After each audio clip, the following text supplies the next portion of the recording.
Book of Genesis chapter 50 verse 15 through 26. 우리 한 절씩 돌아가면서 교도가도록 하겠습니다. 제가 먼저 읽습니다. 요셉의 형제들이 그들의 아버지가 죽었음을 보고 말하되 요셉이 혹시 우리를 미워하여 우리가 그에게 행한 모든 악을 다 갚지나 아니할까 하고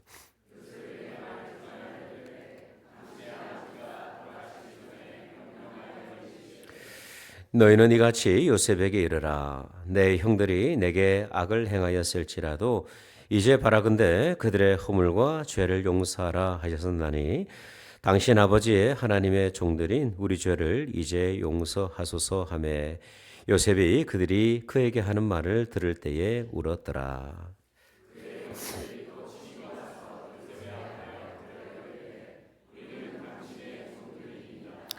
요셉이 그들에게 이르되 두려워하지 마소서 내가 하나님을 대신하리이까.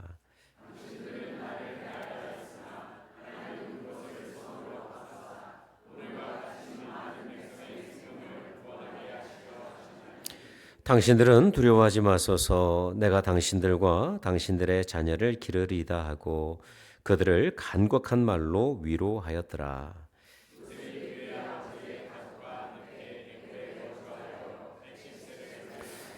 에브라임의 자손 3대를 보았으며 므낫세의 아들 마길의 아들들도 요셉의 스라에서 양육되었더라.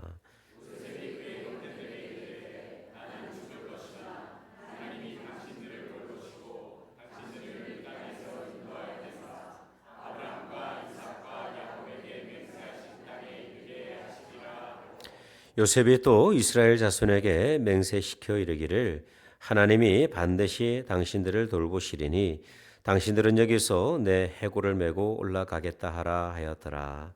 요셉이 110세의 죽음에 그들이 그의 몸에 향재료를 넣고 애굽에서 입관하였더라. 아멘. 자리에 앉으시겠습니다.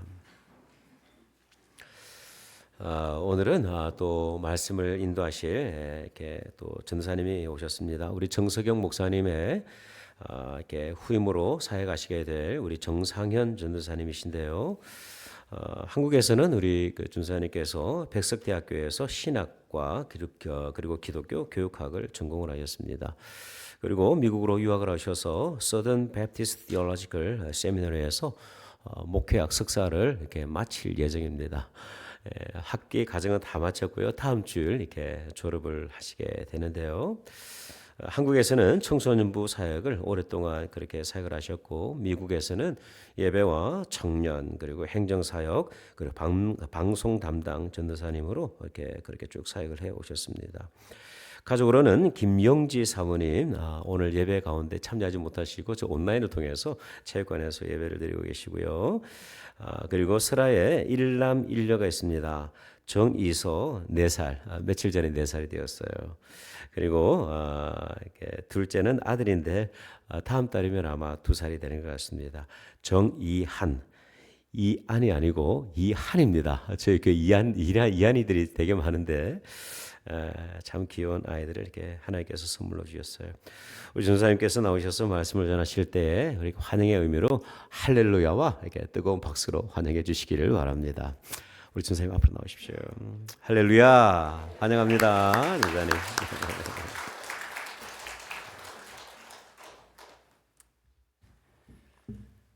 반갑습니다. 정상현 전도사라고 합니다. 말씀해 주신 것과 같이 저는 이제 다음 주에 졸업을 앞두고 있고 또 정성현 목사님의 뒤를 이어서 또 예배 행정 그리고 교육을 담당할 사역자로 이렇게 청빙 후보로 이 자리에 와서 하나님의 말씀을 전하게 됐습니다. 오늘 여러분과 함께 이렇게 하나님의 말씀을 나눌 수 있어서 너무 감사하고 하나님께 영광과 감사를 올려드립니다. 제가 말씀을 준비하면서 참 고민이 많았습니다. 어떤 말씀을 전해야 좋을까? 이렇게 한 번도 만나보지 못한 성도님들에게 어떤 말씀을 전해야 할까? 이제 이런 여러 가지 고민들이 제 마음속에 있어서 본문을 선택하는 것부터 쉽지 않았습니다. 그러다가 결국 하나님께서 제게 주신 마음은 너무나도 귀중한 복음의 핵심 메시지이지만 우리가 어쩌면 그 귀중함을 잃어버리고 있는 이 복음의 메시지를 나눴으면 좋겠다는 것이었습니다. 우리 모두가 잘 알다시피 복음의 핵심은 예수 그리스도입니다. 그리고 그 예수 그리스도가 우리의 죄를 사하여 주신 구원자, 그리고 우리의 삶의 주인이 되신다는 고백이 복음의 핵심 메시지입니다. 여기에도 이제 침례를 받으신 분들이 계실 텐데, 우리가 침례를 받을 때 했던 믿음의 고백이 바로 예수 그리스도께서 우리의 구원자 되시며 삶의 주인이 되십니다라는 이 믿음의 고백이었지 않습니까? 그런데 과연 우리는 이 믿음의 고백대로 살아가고 있을까요? 우리는 예수님이 우리의 죄를 위하여서 죽으시고 부활하셔서 우리의 모든 죄를 용서하여 주셨다는 그 사실에는 감격하면서 이 복음의 메시지가 선포되어질 때는 아멘, 할렐루야, 감사합니다 하나님 이라면서 반응합니다. 그러나 복음은 단순히 예수님께서 우리의 모든 죄를 사하여 주셨다는 그 사실에서 끝나지 않고 예수님이 우리의 삶의 주인이시라는 사실을 가르쳐 줍니다. 하나님이 싫다고 스스로 하나님의 주권을 거부하고 하나님을 떠난 죄인들을 위하여서 하나님께서 직접 죄인들을 찾아오셔서 용서하시고 다시 자신이 우리의 하나님이시며 우리의 왕이시며 우리의 아버지가 되신다는 그 사실이 복음의 핵심 메시지입니다. 그리하여서 죄인 되었던 우리들로 하여금 더 이상 우리가 우리 자신을 위하여서 살지 않고 하나님을 위해서 살겠다고 고백하게 하는 것입니다. 우리가 예수님이 우리의 구원자가 되신다는 것을 믿으면서 우리의 주인이 되신다는 것을 믿으면서 하나님 우리의 모든 죄를 사하여 주셔서 감사합니다. 그러니 앞으로도 내가 원하는 삶, 내가 원하는 대로 살면서 짓는 모든 죄를 용서해 주세요 라고 할 수 없다는 거예요. 그렇다면 과연 하나님이 우리의 삶의 주인이 되시는 삶은 어떤 삶일까요?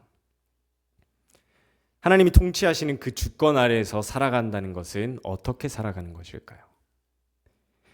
오늘 요셉의 이야기를 통해서 하나님의 주권 아래에 사는 삶은 어떠한 삶인지, 그리고 이 사실이 왜 복음, 즉 기쁜 소식인지를 함께 나누면서 우리가 다시 한번 우리의 삶의 주인 되시는 분이 하나님이신 것을 고백하면서 이 믿음의 고백대로 살 수 있기를 소망합니다. 첫 번째, 우리가 하나님의 주권 아래에 산다는 것은 하나님께서 심판자 되심을 믿으며 심판을 하나님께 맡기며 사는 것을 의미합니다. 오늘 본문의 말씀은 아버지 야곱이 죽고 난 후의 이야기를 다루고 있습니다. 야곱이 죽고 나자 요셉의 형제들은 요셉이 자신들에게 이제 보복할까 두려워합니다. 그들은 자신들이 요셉에게 지은 죄로 말미암아서 그들이 죽어 마땅하다는 사실을 알고 있었어요. 그래서 그들은 이 죽음을 모면하고자 요셉에게 여러 가지 방법으로 자신들을 용서해 달라고 간청합니다. 이에 대한 요셉의 반응은 이러합니다. 오늘 본문 말씀 19절을 보면 요셉이 그들에게 이르되 두려워하지 마소서, 내가 하나님을 대신하리이까 라고 형제들에게 대답합니다. 지금 요셉은 애굽의 총리이고 바로가 그에게 거의 모든 권한을 넘겨주었을 만큼 힘과 권력이 있었던 상황이었어요. 그래서 만약에 요셉이 형제들이 자신에게 했던 행동과 그로 인하여서 자신이 겪은 고난과 괴로움을 생각하면서 그 형제들에게 보복하고자 한다면 충분히 그럴 만한 능력을 가지고 있었고 그럴 수 있는 위치에 있었습니다. 그러나 요셉은 스스로 심판자가 되고자 하는 유혹을 거부합니다. 이는 내가 나에게 악을 행한 사람에게 직접 보복하겠다는 것은 스스로 심판자이신 하나님의 자리에 내가 앉는 것이기 때문이에요. 그래서 내가 하나님을 대신하리까라는 요셉의 고백을 통해서 우리가 알 수 있는 것은, 우리가 만약 스스로 심판하고자 한다면 하나님께서 온 세상의 죄를 심판하시는 분이시라는 것을 믿지 못하고 있다는 것을 드러내줍니다. 즉 단순히 인간 대 인간의 관계에서 보복을 해서 단순한 어떤 도덕적인 잘못을 저지르는 것 그 이상으로 하나님을 온전히 믿지 못하는 죄, 하나님의 심판자로서의 주권을 거부하는 죄가 우리 가운데 있다는 것을 가르쳐 줍니다. 마치 재판장에서 형을 선고할 권한은 판사에게 있는데 우리가 판사를 온전히 신뢰하지 못하고 믿지 못하여서 피해자가 피고인에게 재판장에서 직접 복수하는 것과 마찬가지인 것이죠. 우리가 하나님께서 심판하실 것을 믿고 직접 심판하지 말아야 하는 이유는 첫 번째가 심판의 권한이 오직 하나님께만 있기 때문이고, 두 번째는 오직 하나님만이 온전한 공의로 심판하실 수 있기 때문이에요. 우리에게는 온전한 공의로 하나님의 때에 하나님의 방법으로 심판하실 분이 있으시기에 우리가 그분을 믿는 믿음 안에서 살아가야 한다고 가르쳐주고 있습니다. 그럼 이 믿음 안에서 구체적으로 우리는 어떻게 살아가야 할까요? 첫 번째는 악인의 죄는 밝히 드러내지만 그 죄에 따른 심판은 하지 않아야 합니다. 본문을 보면 우리가 알 수 있듯이 요셉의 형제들은 그들이 요셉에게 악을 행한 것을 알고 있습니다. 그래서 두려워하죠. 그래서 20절에 요셉은 형제들에게 네, 맞습니다, 여러분. 여러분이 나에게 악을 행하였습니다 라고 얘기합니다. 즉 요셉은 형제들이 당신들은 죄를 지은 사실이 없어요 라고 이야기하지 않고 그들이 하나님 앞에서 자신에게 죄를 지었다는 것은 밝히 드러내지만 그 죄에 대한 심판을 직접 자신이 행하지는 않습니다.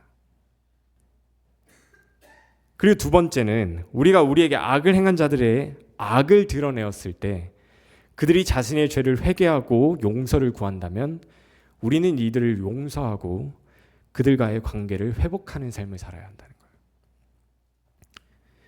하나님께서 심판하실 것을 믿음에도 불구하고 우리가 악인의 죄를 밝히 드러내는 목적은 그들이 죄를 회개하고 돌이키게 하는 데 있습니다. 그리고 더 나아가 하나님 앞에서 회개하고 우리에게 용서를 구한다면 하나님과 그들의 관계 그리고 그들과 우리와의 관계를 온전히 회복하는 데 있어요. 왜냐하면 그것이 예수 그리스도께서 우리를 향하신 하나님의 뜻이기 때문입니다. 오늘 본문의 말씀 21절을 보면 이 아버지의 죽음 이후에 야곱의 죽음 이후에 자신들에게 보복할까 두려워하며 용서를 구하는 형제들에게 요셉은 자신의 형제들을 용서하고 그들에게 친절히 대하며 그들과 그들의 자손들을 위하여서 먹을 것을 공급하여 주는 것을 봅니다. 죄를 드러내어서 그들이 회개하고 돌이키게 하며 용서하고 회복하며 그들에게 선을 행하는 것, 이것이 우리의 삶이 하나님의 주권 아래에 있고 하나님께서 온 세상을 통치하시는 왕이시며 심판자 되심을 믿는 자로서 살아가야 할 삶입니다. 로마서 12장 17절에서 21절 말씀도 동일하게 이렇게 가르칩니다. 우리 말씀을 함께 읽도록 하겠습니다. 시작. 아무에게도 악을 악으로 갚지 말고 모든 사람 앞에서 선한 일을 도모하라. 할 수 있거든 너희로서는 모든 사람과 더불어 화목하라. 내 사랑하는 자들아, 너희가 친히 원수를 갚지 말고 하나님의 진노하심에 맡기라. 기록되었을 때 원수 갚는 것이 내게 있으니 내가 갚으리라고 주께서 말씀하시니라.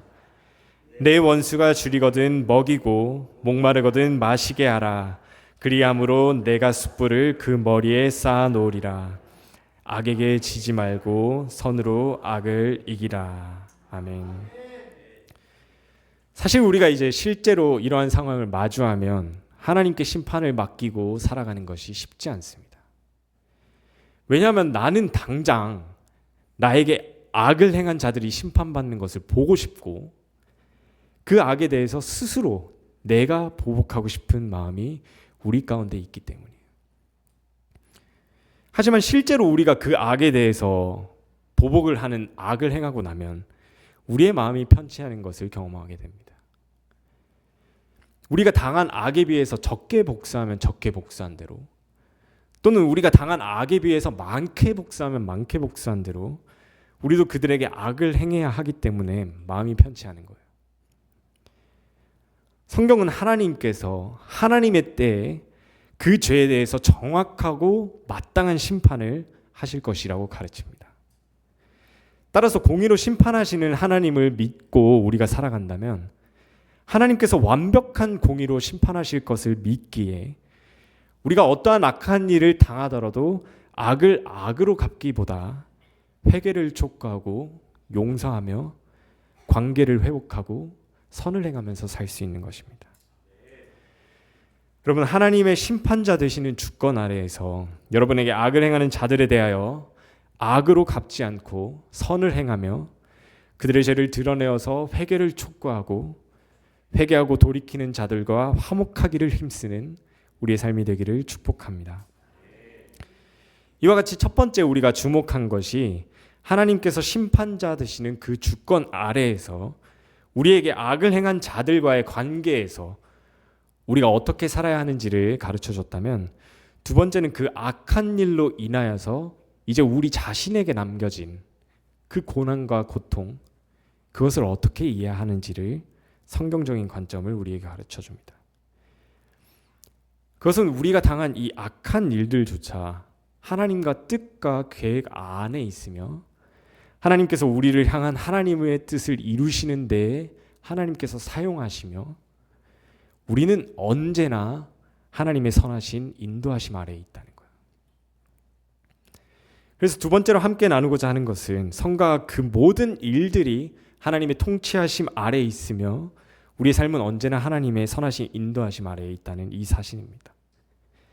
오늘 본문 20절에서 요셉은 자신의 삶을 하나님께서 어떻게 인도하여 주셨는지를 이렇게 증언합니다. 당신들은 나를 해하려 하였으나 하나님은 그것을 선으로 바꾸사 오늘과 같이 많은 백성의 생명을 구원하게 하시려 하셨나니. 아멘. 요셉은 하나님께서 형제들의 미움으로 인하여서 노예로 팔려가게 된 것, 또 보디발의 아내가 유혹할 때 뿌리치고 죄를 짓지 않았는데 억울하게 감옥에 갇히게 된 것, 그 모든 고통과 고난의 시간조차 하나님의 통치 아래에 있었음을 깨달았습니다.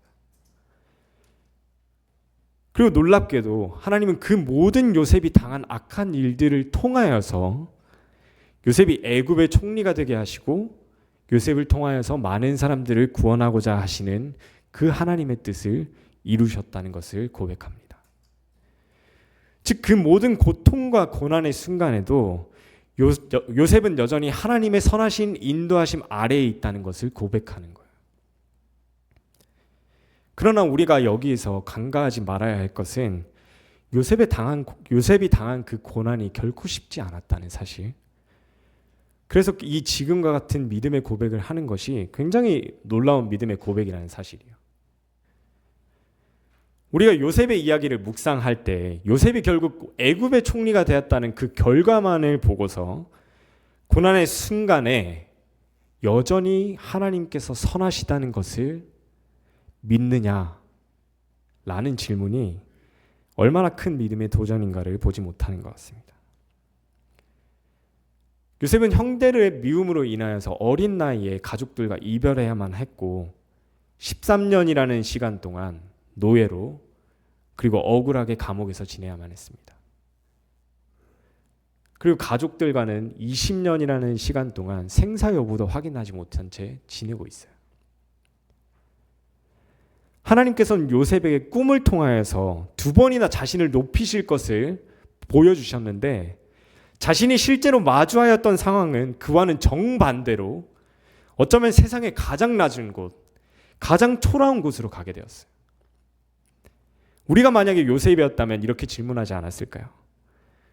하나님께서 나를 선택하시고 나를 높이시겠다고 하시더니 이게 지금 도대체 무슨 상황입니까? 가족들 중에서 나를 높이시기는커녕 다시는 가족을 볼 수도 없는 이 이방 땅의 노예로 팔려오게 된 상황을 내가 어떻게 이해합니까? 과연 우리가 요셉이었다면 이 20년이 넘는 고통의 시간들 가운데서 하나님은 여전히 선하시다는 믿음의 고백을 할 수 있었을까요? 우리는 막연하게 하나님을 잘 믿고 신앙생활 잘하면 우리의 삶이 형통해야만 하고 아무런 고통과 고난이 없어야 하며 세상에서 성공하는 삶이어야 한다라고 생각합니다. 그러나 성경은 우리에게 그렇게 증언하고 있지 않아요. 우리는 죄로 인하여서 타락한 세상 가운데서 지금 살고 있기 때문에, 또는 하나님께서 고통과 고난을 통하여서 우리를 연단하기 위하여서 우리가 하나님을 잘 믿고 신앙생활 잘한다고 할지라도 필연적으로 고난과 고통을 만나게 될 것이라고 증언합니다. 그리고 우리가 그 고난 가운데 있을 때에 하나님께 대하여서 우리가 어떻게 반응할 것이냐, 그것이 진짜 우리의 믿음을 드러내 줍니다.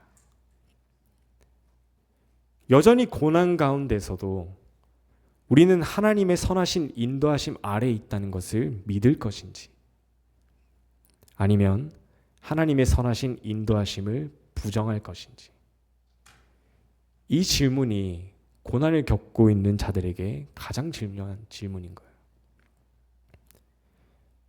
때로는 우리가 당하는 고통이, 고난이 너무 고통스러워서 하나님 정말 살아계십니까?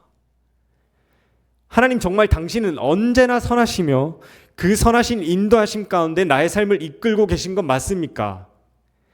하나님 도대체 왜 나를 이런 상황 가운데 두십니까? 라고 부르짖으며 질문하기도 합니다. 이것이 전혀 잘못된 것은 아니에요. 그러나 우리는 그러한 고통 가운데서도 하나님은 언제나 변함없이 지금 이 극심한 고통의 순간에도 선하신 분이시며, 하나님의 선하신 인도하심 아래에 우리가 있다는 고백으로 나아가야만 합니다. 그리고 우리가 정말 이것을 믿고 고백한다면 우리가 어떠한 상황 가운데 있든지 하나님께 대한 순종과 의로운 삶으로 그 믿음의 고백이 증명되어져야 합니다. 왜냐하면 어떠한 상황 가운데서도 언제나 하나님의 선하신 인도하심 가운데 우리가 있다는 것을 믿는다면, 어떠한 어려움이 우리 눈앞에 있다 할지라도 그 상황이 하나님을 향한 우리의 사랑과 믿음을 바꿀 아무런 이유가 없기 때문이에요. 요셉은 애굽의 노예로 팔려간 보디발의 집에서도 억울하게 감옥에 갇혀서 죄인의 신분으로 있을 때에도 하나님께서 어떻게 자신에게 이러한 상황들을 주시는지 이해할 수 없는 그러한 순간 가운데도 하나님의 선하신 인도하심을 믿으면서 계속해서 의로운 삶을 살아갑니다. 이것이 우리가 하나님께서 우리의 삶의 주인이 되시며 하나님의 선하신 인도하심 아래에 사는 믿음의 삶의 모습인 거예요. 때로는 우리의 이성으로는 이해할 수 없는 상황들을 우리가 마주하게 되고, 왜 하나님께서 이러한 고난을 우리에게 허락하시는지 알 수 없는 때를 반드시 마주하게 될 것입니다. 하지만 어떠한 상황이라도 하나님을 향한 우리의 믿음을 변화시키지 못할 것이며, 우리는 언젠가 요셉과 같이 고백하게 될 것입니다. 요셉은 자신이 살아온 세월을 되돌아보면서 하나님은 참으로 언제나 선하신 분이셨고, 내가 당한 그 모든 고난들조차 하나님의 뜻과 계획 아래에 있었으며, 하나님 그 악을 사용하셔서 선을 이루는 데 사용하셨다고 고백합니다. 우리가 평생에 하나님의 선하심과 인도하심이 나를 인도하고 계시다는 사실을 믿고 어떠한 상황 가운데서도 믿음으로 나아갈 때 세상이 줄 수 없는, 상황이 바뀌어도 사라지지 않는 그러한 하나님이 주시는 참된 평안과 안식을 누리며 사는 삶이 되시기를 축복합니다. 오늘 말씀의 첫 번째가 하나님의 주권 아래에서 살면서 우리에게 악을 행한 자들을 우리가 어떻게 대해야 하는지, 그리고 두 번째는 그 악으로 인하여서 우리에게 남겨진 고통과 고난을 어떻게 이해하는지를 가르쳐 줬다면, 마지막은 우리가 하나님의 주권을 인정하면서 살아가는 이 삶이 왜 헛되지 않은가, 하나님께 대해서 온전히 순종하면서 살아가는 삶이 왜 헛되지 않으며 소망이 있는 삶인지를 가르쳐 줍니다. 그것은 하나님께서는 약속한 것을 반드시 이루시는 신실하신 분이기 때문에 그렇습니다. 마지막으로 나누고자 하는 하나님의 주권 아래에서 사는 삶은 하나님의 신실하심을 믿으며 하나님께서 그가 하신 약속을 반드시 이루실 것을 믿는 삶입니다. 하나님께서 말씀으로 약속하신 것을 반드시 이루실 것이라는 사실은 하나님은 말씀하신 것을 이루실 수 있는 능력이 있으신 분이시고 말씀하신 것을 반드시 지키시는 분이라는 사실을 드러냅니다. 만약 우리가 누군가와 약속을 위해서 최선을 다해서 막 준비하고 시간을 맞춰서 도착했는데 상대는 약속 장소에 나타나지도 않는다면 약속을 지키려는 우리의 노력은 아무 소용이 없어집니다. 만약에 우리가 살아가며 마주하는 여러 이해할 수 없는 상황들, 특별히 고난과 역경과 환난을 만났을 때에도 우리가 하나님의 주권을 온전히 믿는 믿음으로 반응하면서 신실하게 걸어왔지만 결국 하나님께서 우리에게 영원한 생명을 주시겠다는 약속을 지키시지 않으면 어떨까요?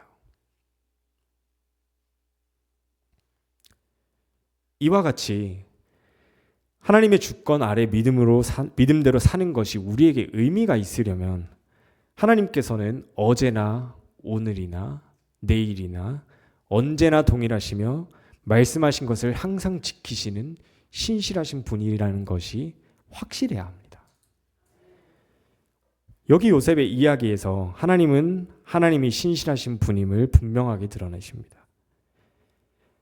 어떠한 상황 가운데서도 하나님의 주인 되심을 믿으며 신실하게 살아온 요셉은 하나님께서 약속하신 것들을 이루시는 그런 신실하신 하나님을 경험하면서 살아왔어요. 먼저는 어린 시절에 보여주셨던 꿈을 통한 하나님의 계획이 생각지도 못한 과정과 방법들을 통하여서 이루어 주시는 것을 경험하였습니다. 오늘 본문 말씀 18절을 보면 요셉이 어린 시절 꿈에서 본 그대로 형제들이 요셉에게 와 절을 하는 것을 볼 수 있습니다. 또한 아브라함과 이삭과 야곱에게 하신 하나님의 약속이 점진적으로 그들의 후손들을 통하여서 이루어지는 것을 우리가 볼 수 있는데 특히 오늘 요셉의 이야기에서 그것이 잘 드러납니다. 아브라함에게 창세기 12장에 하신 약속, 너의 이름을 높이며 너가 복의 근원이 되어서 여러 민족이 모든 민족이 너로 말미암아 복을 얻을 것이다 라고 하신 그 약속이 오늘 요셉의 삶에서 이루어지는 것을 봅니다. 의로운 요셉을 애굽의 총리로 삼으셔서 그 이름을 높이시고 요셉이 복의 근원이 되어서 요셉으로 말미암아서 많은 이들이 생명의 구원을 경험하는 그 축복을 누리는 하나님께서 신실하게 요셉의 삶 속에서 역사하시며 약속을 성취하셨다는 것을 보여줍니다. 또한 오늘 본문 22절에서 23절을 보면 요셉은 110세를 살면서 하나님께서 아브라함에게 너로 큰 민족을 이루게 하겠다는 그 약속을 성취해 가시는 것을 자신의 자녀들을 번성하게 하시는 것을 보면서 목격했어요.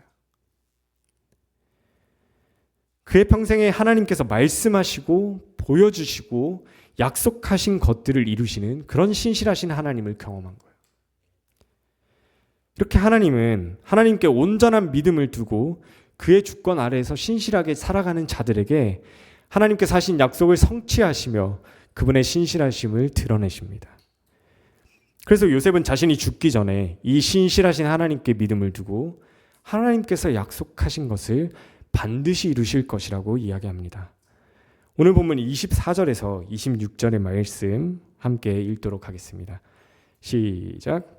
요셉이 그의 형제들에게 이르되 나는 죽을 것이나 하나님이 당신들을 돌보시고 당신들을 이 땅에서 인도하여 내사 아브라함과 이삭과 야곱에게 맹세하신 땅에 이르게 하시리라 하고 요셉이 또 이스라엘 자손에게 맹세시켜 이르기를 하나님이 반드시 당신들을 돌보시리니 당신들은 여기서 내 해골을 메고 올라가겠다 하라 하였더라.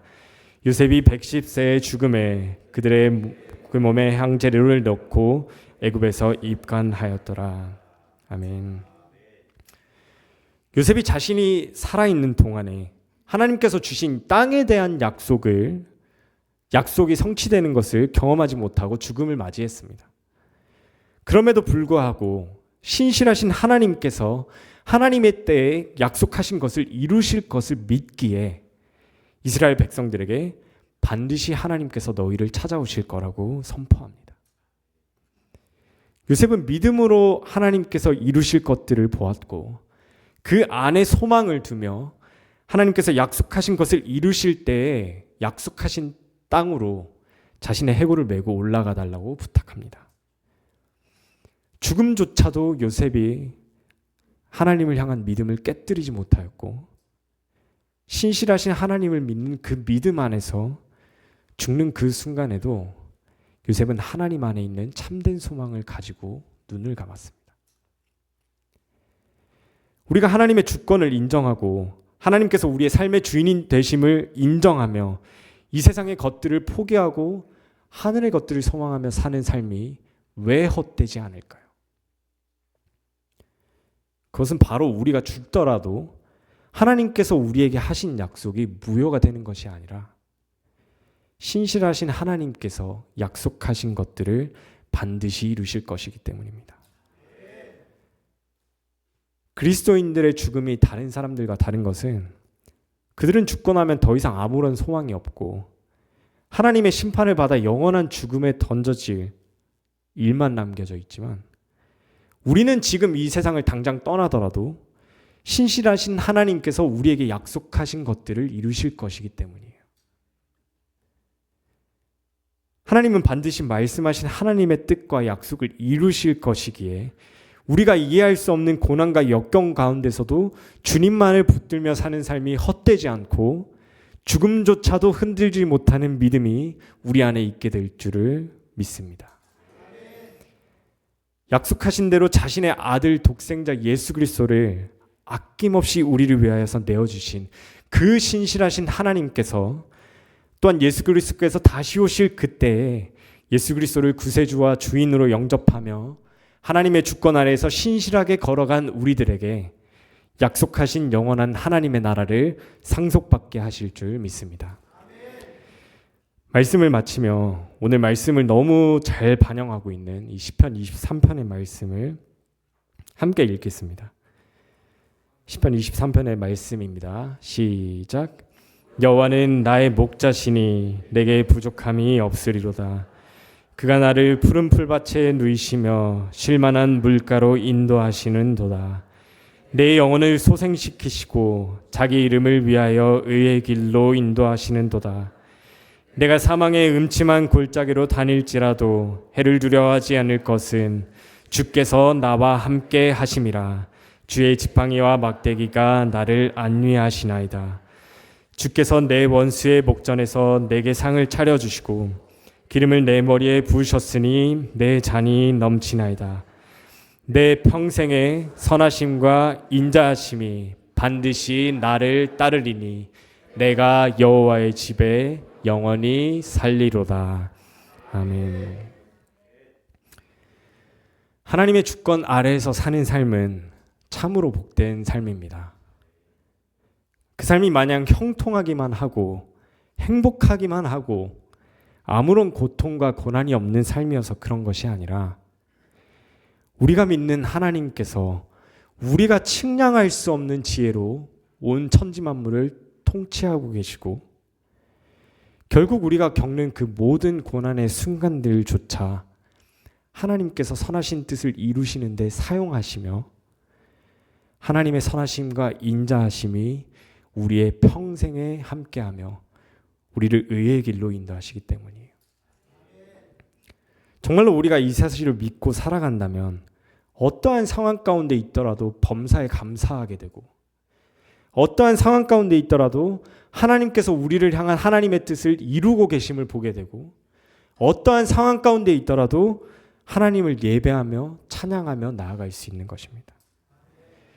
온 천지 만물을 통치하시는 온 천지 만물을 심판하시는 우리의 삶의 주인 되신 하나님의 주권 아래에서 악한 일을 당하여도 낙심하지 않고 악한 일을 행한 자들에 대하여 죄는 드러내되 심판을 행하지 않으며 그들이 용서를 구할 때 기꺼이 용서하며 회복하며 사랑하며 살아갈 수 있기를 소망합니다. 어떠한 상황 가운데서도 하나님의 선하신 인도하심을 믿으며 우리의 매 순간이 하나님께 순종하며 예배하는 삶이 되기를 소망합니다. 마지막으로 하나님의 신실하심에 우리의 소망을 두며 이 세상 가운데서 하나님의 주권 아래에서 살아가는 그 천국의 삶을 맛보다가 하나님의 통치가, 하나님의 주권이 온전히 완성될 그 영원한 하나님의 나라에 들어가게 되는, 하나님의 약속이 온전히 성취될 그날을 바라보며 살 수 있기를 소망합니다. 이 말씀에 나타난 하나님이 우리의 하나님이 되시기에, 우리의 왕이 되시기에, 우리의 아버지가 되시기에 하나님께 온전한 감사와 영광과 찬양을 올려드리기를 원합니다. 함께 기도하며 마치겠습니다. 하나님 감사합니다. 우리가 측량할 수 없는 놀라운 지혜로 이 온 천지 만물을 창조하시고 또한 그 놀라우신 지혜로 이 천지 만물을 다스리고 계신 하나님께서 우리의 하나님이 되심에 감사합니다.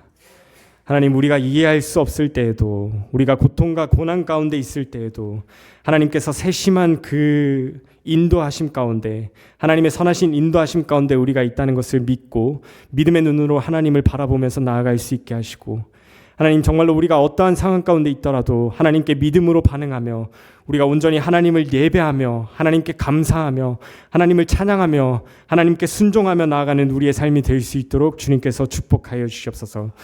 날마다 살아가는 우리의 삶이 하나님의 그 선하신 인도하심을 찬양하는 삶이 되게 하시고 하나님께 온전한 영광을 올려드리는 우리의 삶이 될 수 있도록 주님 축복하여 주시옵소서.